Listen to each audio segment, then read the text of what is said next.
Well, good day, everybody. Welcome to abandoned Maine. And we're in the day.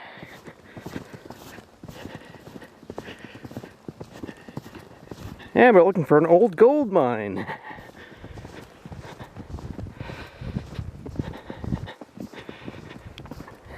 Now, I'm not going to basically give the location since I talked to the owner and he asked that this be anonymous, which is fine mine be because it's a tragic story. Yes, there is a death in connection with this mine. So he asked me to be anonymous and not give out the location. And if you're not like me, this is a mine that is not listed on the usual kind of websites.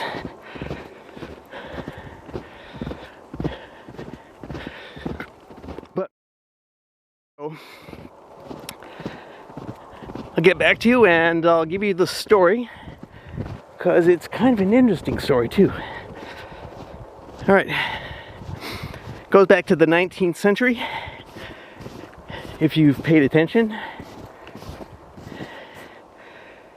Okay, so we're gonna go this way now, and I'll get back to you when I run across it. All right. Just like all old farm properties, of course you got old equipment. Left here, huh? Any idea what this could be? Wow, it's hard to say. It's so mangled. Huh? All right, let's continue. All right, we are at the site. Didn't take that long, thankfully. Still gonna visit a couple of towns, look at the town reports on New Deal activity, but all right, there's the mine right there. Da, da, da, da, da. And here's the big old donkey engine.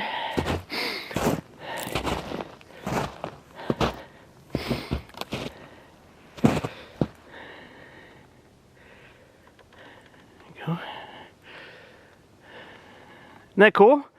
Wow.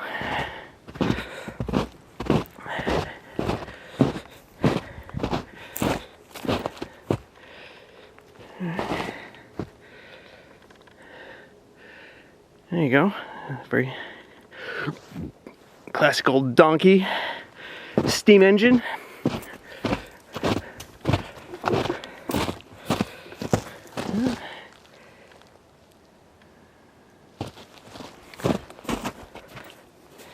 Oh, there you go. That's the. There you go. That's where you light your fire.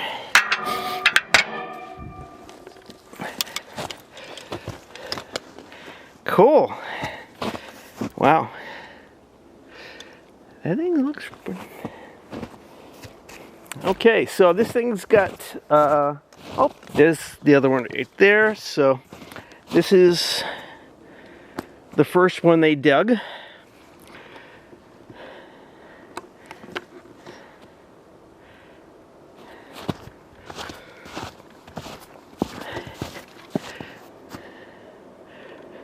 Okay. And it's just look at a shallow little pit right here. Okay, now this is the deep one. Yep, there you go. And that's about 12 feet. I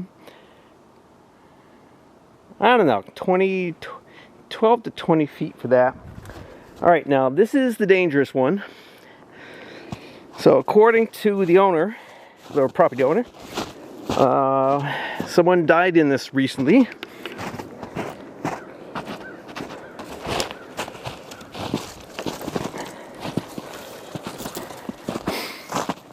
Okay. And there you go. Yep.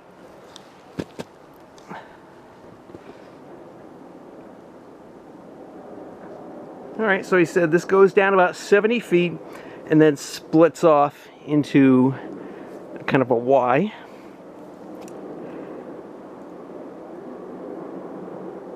Yeah, this this would be a good place if you had one of those drones, those underwater drones. This would be pretty good. Because I've been thinking about getting one of those, or making one, or just buying them, you know. Because there's stuff on the coast I want to do, and need something like a drone. Alright, so that's it. This is a gold mine here in. Interesting story, and well, cool.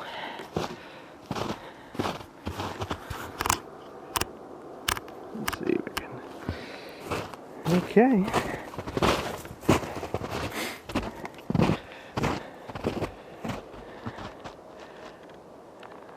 All right. Awesome. All right. So that's it. And yeah, I'll tell this. Okay, I'll just tell the whole story later on. According to this study I wrote or found, that was written in 1934. Okay, thanks a lot, and I'll see you later.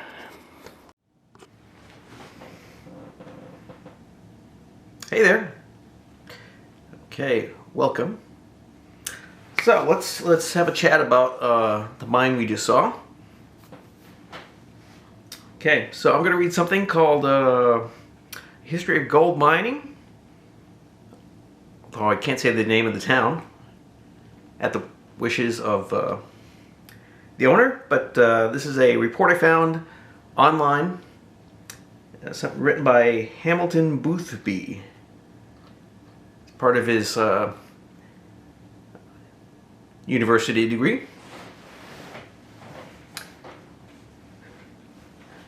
And he starts with history of gold mining in the town. I've tried to bring forth some semblance of unity and cleverness, clearness.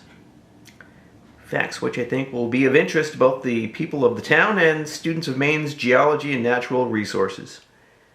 To my knowledge, no person has yet attempted to record the complete history of the ventures of the Androscoggin Mining and Milling Company.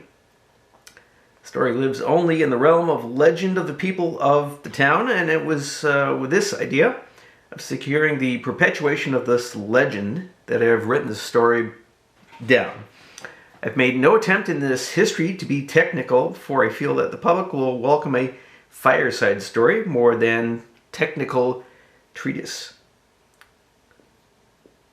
In order to collect the material, I've been most fortunate in being able to interview persons who were associated with the enterprise itself. And let's see. And the persons who helped him were Martin Keith, Bedia Johnson, Mrs. Roland Hammond, and Mr. Roland Hammond. Okay. All right. And in his introduction, he says, Maine is a mining state. And state of Maine is rich with minerals of various kinds. Among the long list of such deposits are found granite, lime, marble, slate, clay, iron, lead, copper, tin, gold, feldspar, mica, molybdenite, tourmalines, and other gems. All of these exist over and above the small amounts of the precious metals such as gold, silver, and platinum. Extent of gold and silver deposits in Maine is extremely limited. These metals have been discovered in several places, namely Sandy River, parts of Aroostook County, and Androscoggin County. Gold has been found to exist both in the Free State and as an ore. He says the gold of Sandy River is free gold, and it's believed that there is a rich lode of yellow metal somewhere in the mountains, the headwaters of the Sandy.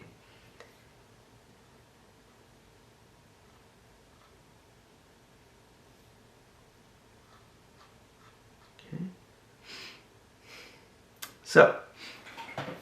So he says, if you were to visit, okay, this is in 1934, of course. This is the year he wrote this report. If one were to visit the town, the year 1934, and were to question one of the populace about the gold mine, the result would be, in all probability, negative. There's no gold mine there now in operation. The gold mine is past and forgotten by all except those who perhaps lost their savings in the venture. Oh boy. The scene where once was feverish activity and excitement, where persons were drunk with expected wealth, now presents an aspect of dullness and neglect. The mine is located on the farm, now owned by Robert Boothby and Sons, who bought the property from the Keith heirs some 8 or 9 years ago. On the south side of the road, which connects on the old Keith farm, is a swamp full of springs and muck pits. In the midst of this swamp, there will be a slight elevation in the terrain, and on this small hill where the vein of gold ore crops out. Same vein of ore comes to the surface on the summit of a hill about 1 mile north. It's on this hill that the first Keith built his homestead. In order to make clear the story of the discovery of this vein of gold on the old Keith farm, it's necessary to say a few words about the Keith family. Keiths were among the early settlers of the town. A brick house on the Keith farm was built 100 years ago. When the discovery of gold in California came about, one of the early Keiths set out for the west to seek his fortune. After a number of years, he returned to the old homestead. His interest had been directed towards geology while in the west, and he did some prospecting around as a mere hobby. While on a hike, he came across some of the above-mentioned swamp and hill. Noticing the bare ledge outcropping at that point, he began to study the rock strata. He took a few samples and returned home. After studying the samples, he told Martin Keith that if he had found these samples in the west, he would be fairly certain they contained gold. Martin Keith, who told me this part of the story while a young man at the time, he was intensely interested in geology, so much that it became later his life's work. This statement, coming from one who understood geology very well for one who had no technical training, aroused the interest of the young Martin. And he set about to determine if gold was really present or not. At this time, Martin Keith's father, Marquis Keith, took an interest in the discovery, and he and his son took several samples of ore from the surface of the vein. They sent these samples to Professor Robinson at Bowdoin College. Couldn't find the correct date of these samples were sent to the professor, but it must have been around the year 1890 or 1891. And he couldn't find the returns, but Mr. Robinson encouraged they start excavation to see if the vein of ore contained or continued to assay well at the lower depths. Acting on the advice of Professor Robinson, the Keith started operations on a small scale. It commenced excavating solid rock. The work was done almost wholly by members of the Keith family at first. They had to carry on their farming operations, but when they had time and money to spare, they hired a few men, bought explosives and drills, and continued to excavate. This first pit, right, that's the shallow one we saw, right? The first pit that was dug is called shaft number 1. About 10 feet square, sunk to a depth of approximately 20 feet before it was abandoned. Samples of the ore taken from shaft number 1 at the surface in the year 1891 were assayed and showed a content of $9 per ton. Further digging revealed a seam in the solid rock on the east side of the shaft. This vein was about 6 or 8 inches in width and had the appearance of being a fissure filled with putty gouge.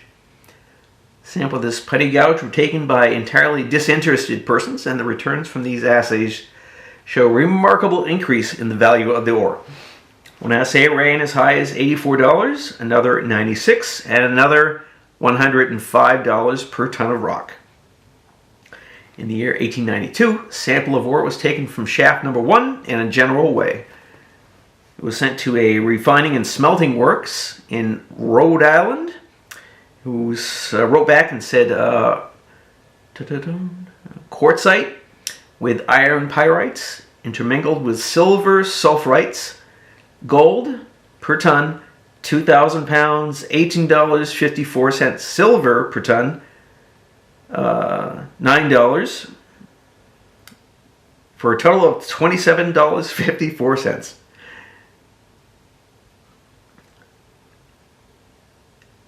So I can find no record of assays being made from the year 1892 until the year 1896.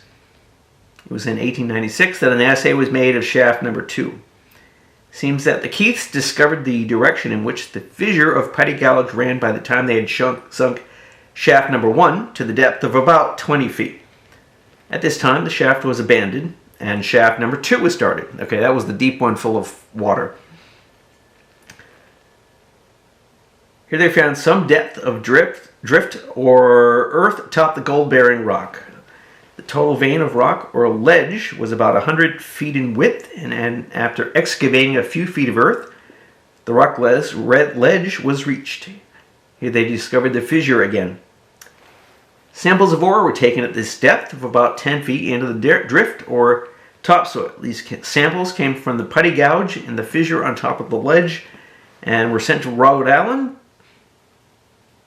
And in the samples, it's gold and silver, $27.10, $23.95, and $26.13.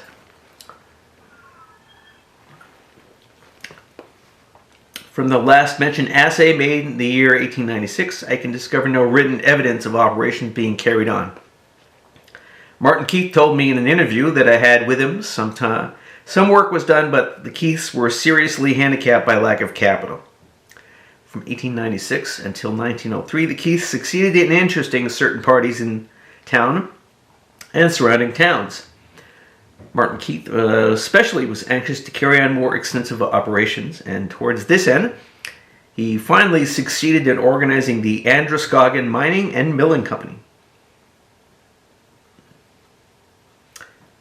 So in February 1903, the Androscoggin Milling and Mining Company was incorporated under the laws of the state and given a charter. Okay, let's see. Mr. Cummings, President, Maxwell, Secretary and Treasurer, and John Cummings, John Maxwell, Marquis Keith, Alden Pike, Martin Keith, and the Board of Directors. Company was incorporated with capital stock of $750,000. Okay, that's pretty good. I'll put this, or what's the price today to make up for the inflation. That's quite a lot. 19 turn of the century. All right, small pamphlets were printed to assist the advertising. Copies of the company were distributed at large and resulted in the sale of large quantities of stock to persons wishing to risk a small amount in the venture. Okay, and let's see, capital, let's see. Okay, so in the records, they go from 1903 to 1907. And the figures were, okay. Okay, it just lists the capital stock. Now that the enterprise has become crystallized into a business-like form with capital to work with, operations were rushed forward as fast as possible. Machinery was purchased to speed up the work. Men were hired outside the Keith family. Among the machines purchased were a steam boiler equipped with steam engine to operate a winch and drum on which the bucket cable operated, double-action steam pump to keep the shaft dry, and numerous other tools and accessories. The steam windlass replaced the old hand windlass, but the old bucket was still used. This bucket was merely a large hogshead with about 1/3 of the top removed, bound with heavy forged iron hoops, and it had a large iron bale to which the cable was attached. The donkey engine and the steam pump are still at the mine where we saw it, and were left when the project was abandoned. When Robert Boothby and Sons purchased the Keith homestead, the bucket and windlass were found packed away in the barn. With these new machines, work progressed rapidly. Shaft number 2 was extended down into solid rock. Shaft was about 10 feet square, earth on top being held back by logs, cob house to form a square box. The mine at this period must have been a scene of great activity. Article in a current newspaper records the visit of one of its reporters to the scene. After a short walk through a fine field, we struck a path leading into a thick growth of sapling pines, and in about 100 yards came to the building used as a storehouse, blacksmith shop, and also fitted up with a furnace with a supply of crucibles and retorts for the purpose of testing the ore. I've been unable to find much material concerning the number of men employed. It's probably varied from time to time. The Lewiston Evening Journal states that in the fall of 1903 there were 4 men employed outside the Keith family and were in the charge of Mr. Purley Levitt. To give a summary of the resumption of activity of the project, I am submitting the following quotation. Gold-bearing vein has been prospected in a desultory way for some years, but not until this year, through the energy of Martin Keith. Has an attempt been made to prospect on a large scale or anything resembling or approaching a scientific way.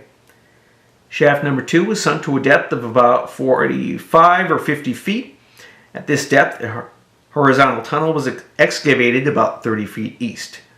It was found that the vein of gold-bearing rock increased in width at the lower levels and showed promise of opening into the mother lode, although it was never reached, as will be seen later.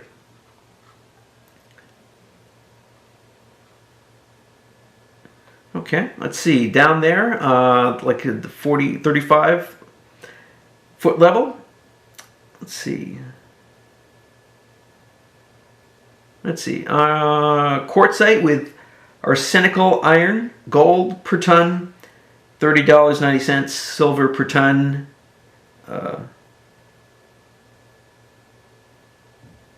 81 cents. Wow, that's not good. And finally, he gets to a cessation of activities. Now we come to the end of the story. It's a rather sad ending indeed. It's shrouded in obscurity, so that I have not succeeded in discovering what happened to the Androscoggin Mining and Milling Company. After the year 1907, I can find no account of it in the public documents. They paid no state tax on capital from that year on. Consequently, we may guess with reasonable safety that the dissolution of the corporation occurred about that time. The corporation had expended its funds by that time, and they were unable to float any loans. They had received nothing through the sale of ore. The Keith family could not finance the venture, so it was abandoned. So problems facing the project. The company faced a severe problem. All its money had been spent with no return. In order to make any return possible, it was necessary to handle ore in large quantities. A great expenditure for smelters, stamping mills, and other expensive machinery was necessary to handle the ore. The only alternative was to mine the ore and ship it to a smelter elsewhere. This was virtually impossible because the only means of transportation at that time was the railroad, and a river with no bridge separated the mine from the railroad. The only possible result occurred: abandonment. Furthermore, the people of the state had little confidence in the scheme because Maine had never been noted for gold mining. Martin Keith told me that if the project had been in California instead of Maine, he believed there would have been no trouble floating loans to expand the business and place it on a solid foundation. Although the first venture of the town in gold mining was a failure, it proved several things: that gold does exist, as well as silver and some platinum; that the prospects of a paying proposition are good if capital could be raised to provide the necessary equipment.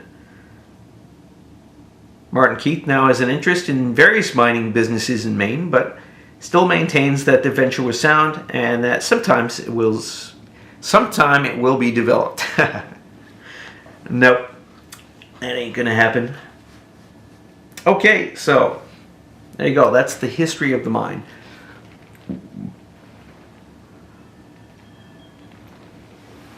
Quite typical.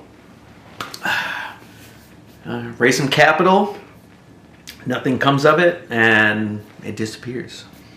So that